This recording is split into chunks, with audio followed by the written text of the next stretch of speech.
जय हिंद दोस्तों। आज हम पढ़ेंगे कक्षा 6 की विज्ञान। यहाँ पर हम लोग अध्याय 13, अध्याय 14 और अध्याय 15 पढ़ेंगे।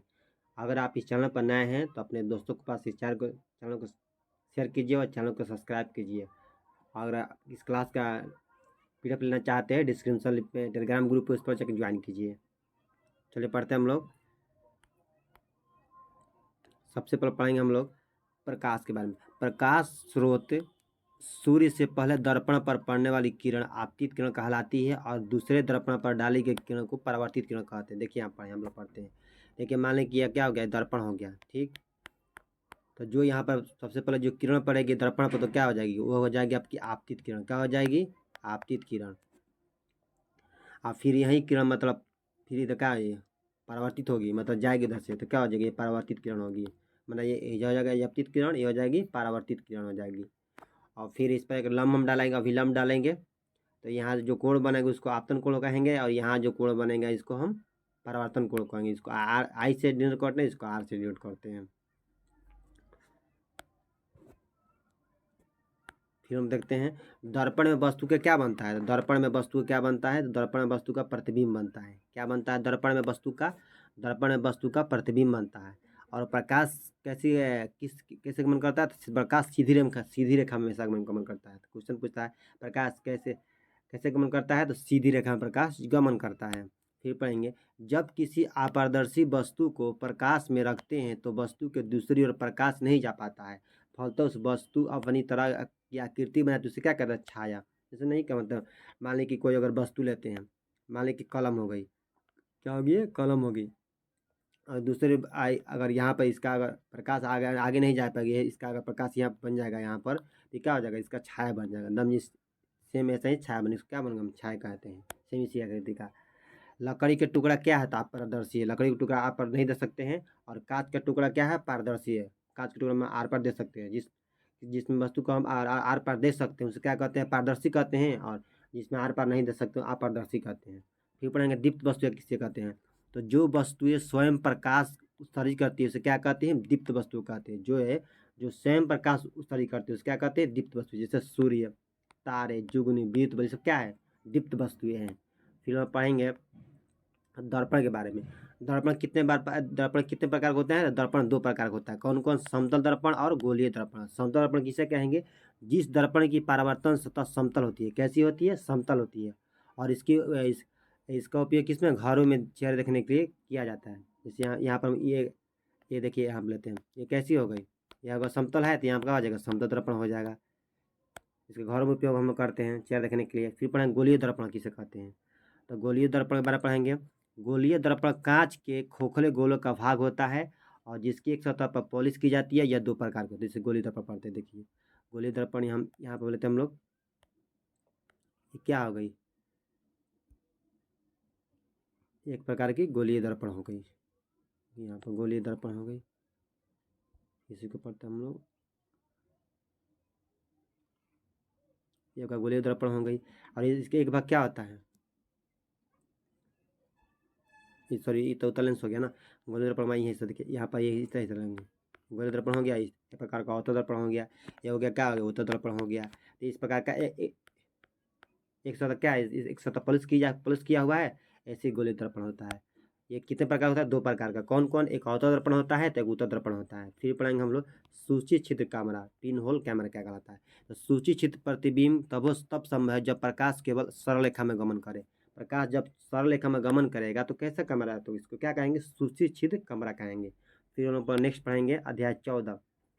किसी चालक में विद्युत आवेशों के बढ़ा बहाव के उत्पन्न ऊर्जा क्या कहते हैं, विद्युत कहते हैं। मतलब किसी चलन में जो आवेश को विद्युत आवेश को जो बहाव होता है उस ऊर्जा जो मिलती है उसे क्या कहते हैं, विद्युत कहते हैं, इलेक्ट्रिक। फिर विद्युत कितने प्रकार होते हैं, दो प्रकार। कौन कौन, ये स्थिर विद्युत होता है और गतिशील विद्युत होता है।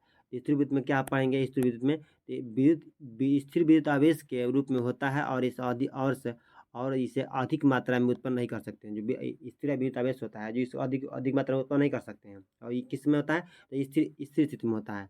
और जो गतिशील होता है,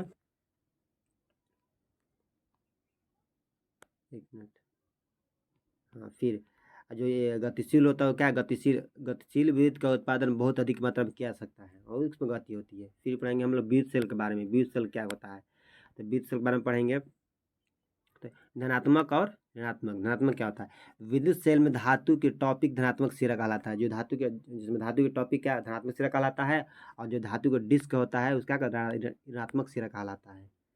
फिर हम पढ़ेंगे विद्युत सेल, विद्युत सेल क्या करता है, रासायनिक ऊर्जा को विद्युत ऊर्जा में चेंज करता है। विद्युत सेल क्या करता है, तो रासायनिक ऊर्जा को विद्युत ऊर्जा में चेंज करता है। फिर पढ़ेंगे तंतु क्या आता है, तो प्रकाश प्रकाश उत्सर्जित करने वाले पतले तार को बल्ब का तंतु कहते हैं। जो बल्ब होता है, बल्ब में जो तंतु लगा टंगस्टन का फिलामेंट लगाया जाता है उसका कहते हैं, तंतु कहते हैं। फिर पढ़ेंगे विद्युत परिपथ, वह रास्ता जिसमें इलेक्ट्रॉन एक बिंदु से दूसरे बिंदु तक प्रवाहित हो सके, मतलब यहाँ से लेकर यहाँ से लेकर एक बिंदु से दूसरे बिंदु तक जाता है तो क्या होता है, विद्युत परिपथ कहलाता है, परिपथ रास्ता कहलाता है। कितने प्रकार होता है, तो ये 4 प्रकार का होता है। कितने प्रकार का होता है, तो 4 प्रकार का होता है। कौन कौन, खुला परिपथ, बंद परिपथ और लघु परिपथ और लीकेज परिपथ। फिर पढ़ेंगे विद्युत धारा की विद्युत सेल के प्लस टर्मिनल से माइनस टर्मिनल क्यों होती है, मतलब विद्युत धारा का जो प्रवाहित होती है कहाँ से होती है, प्लस प्लस होती है, ये माइनस, मतलब धनात्मक से ऋणात्मक क्यों होती है। फिर पढ़ेंगे हम लोग विद्युत स्विच के बारे में। तो विद्युत स्विच क्या होता है, विद्युत बल की ऑन अथवा ऑफ करने में विद्युत सेल की नोक से स्पर्श कराते हैं अथवा हटाते हैं। तो स्पर्श कराएंगे तो क्या हो जाएगा, स्पर्श ऑन हो जाएगा, और हटाएंगे तो क्या विद्युत ऑफ हो जाएगा, ये विद्युत स्विच होता है। फिर विद्युत चालक पढ़ेंगे, जिन पदार्थों से होकर धारा प्रवाहित हो सकती है, जिन पदार्थों से होकर धारा प्रवाहित उसका कहते हैं विद्युत चालक कहेंगे। जैसे चांदी, कापर, एल्युमिनियम, ये सब क्या है, विद्युत चालक पदार्थ है, धातु है। फिर पढ़ेंगे विद्युत अचालक, विद्युत अचालक क्या होता है, तो वे पदार्थ जिनसे विद्युत धारा प्रवाहित नहीं होती, अचालक विद्युत अचालक मतलब क्या, चालक नहीं होगा इसमें, वे पदार्थ जिनमें विद्युत धारा प्रवाहित नहीं होती है वह अचालक विद्युत अचालक वस्तु कहलाते हैं, तथा इनमें मुक्त इलेक्ट्रॉन न के बराबर, नहीं के बराबर होते हैं। जैसे रबर, प्लास्टिक, कांच, ये सब क्या है, विद्युत अचालक पदार्थ है।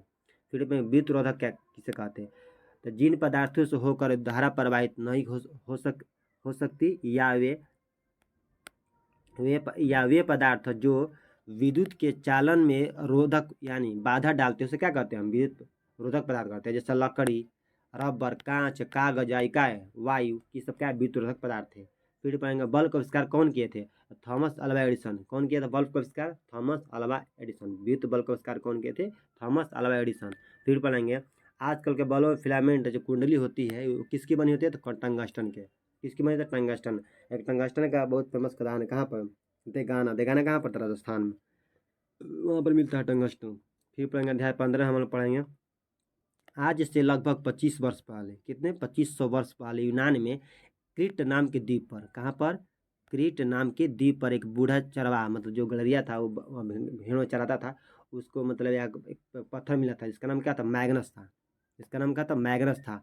इसके एक लोडस्टोन नामक पत्थर की खोज की जिसके चुंबक नाम दिया गया था। क्या कहता, चुंबक, क्यों पदार्थ, लोडस्टोन खोज किया था। उससे चुंबक नाम, मतलब उससे चुंबक जैसा मतलब उसमें आकर्षण था। इस गडेरे का नाम पर एक लोहा गैस का नाम क्या है, मैग्नेटाइट रखा गया।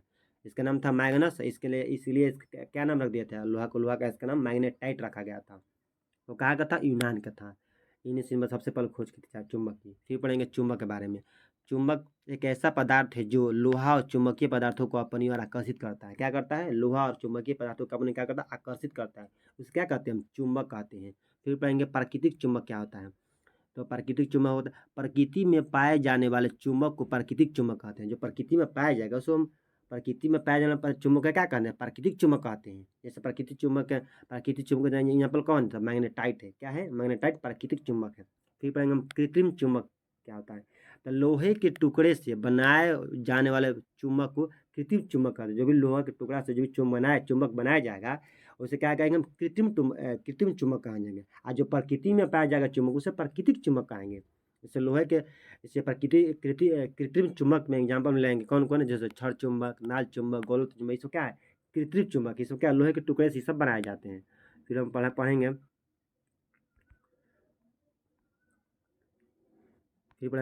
चुंबकीय पदार्थ। जो पदार्थ चुंबक की ओर आकर्षित होता है उसे क्या कहते हैं, हम चुंबकीय पदार्थ कहते हैं। जो पदार्थ जो पदार्थ चुंबक की ओर आकर्षित होते हैं उसका कहते हैं चुंबकीय पदार्थ कहते हैं। जैसे लोहा, निकेल, कोबाल्ट क्या है, सब चुंबकीय पदार्थ है। चलो क्या होते हैं, चुंबक के लिए से आकर्षित होते हैं। फिर पर अचुंबकीय पदार्थ क्या होते हैं, जो पदार्थ चुंबक की ओर आकर्षित नहीं होते उसे अचुंबकीय पदार्थ कहते हैं। जैसे कपड़ा, लकड़ी, चमड़ा, प्लास्टिक, ये सब क्या है, अचुंबकीय पदार्थ है। फिर पढ़ेंगे हम चुंबक के ध्रुव। चुंबक के ध्रुव कितने प्रकार के होते हैं, दो प्रकार के होते हैं। कौन कौन, एक उत्तरी ध्रुव होता है, एक दक्षिणी ध्रुव होता है। तो उत्तरी ध्रुव क्या होता है, जो जो सिरा मतलब जो सिरा मतलब उत्तरोन्मुख उत्तर की तरफ इंगित करता है उसे क्या कहते हैं, उत्तरी ध्रुव कहते हैं। और जो सिरा दक्षिण दक्षिण की तरफ इंगित करता है उसे हम क्या कहते हैं, दक्षिणी ध्रुव कहते हैं। फिर पर दिक् सूचक क्या होता है, दिशा के निर्धारण करने में इसका प्रयोग किया जाता है। किसका, दिक् सूचक का। ये जो समुद्री जहाज जो पहले खोजे हुई थी सब देशों की, उसमें दिक् सूचक का बहुत उपयोग हुआ था। क्या उसे कंपास नाम दिया गया था। किसका, इसका निर्धारण किसके लिए किया जाता है, दिशा निर्धारण के लिए दिक् सूचक। 10 दिश से दिक् सूचक, दिश से दिशा, इसका ट्रिक है, दिश से दिक् सूचक, दिश से दिशा। फिर हम पढ़ेंगे आकर्षण क्या होता है। आकर्षण माने पढ़ेंगे जब जब चुंबकों के बीच अलग अलग ध्रुव होता है, जब चुंबकों के बीच अलग अलग ध्रुव होता है, जहाँ पर प्लस और यहाँ पर माइनस, तो जो भी प्लस माइनस हो क्या होता है, आकर्षण हो लगा। जैसे यहाँ पर मेल एग्जाम्पल तुम लेते हैं, और यहाँ पर प्लस का हो गया मेल हो गया, और माइनस क्या होगी फीमेल होगी, दोनों में क्या होगा, दोनों में आकर्षण हो जाएगा। और दोनों यहाँ पर प्लस प्लस होगा तो क्या होगा, बिकॉज समझ झगड़ा होगा। और दोनों माइनस माइनस होगा तो क्या होगा, मतलब औरत होगी तो क्या झगड़ा होगा, मतलब प्रतिकर्षण होगा।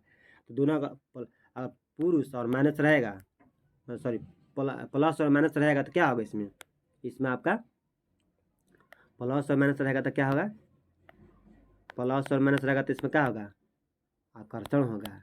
और प्लस से प्लस रहेगा तो विकर्षण होगा। मतलब अगर ध्रुव अलग अलग रहेगा तो आकर्षण होगा, अगर ध्रुव सेम सेम मतलब समान रहेगा तो क्या होगा, प्रतिकर्षण होगा। ये पूछता है क्वेश्चन।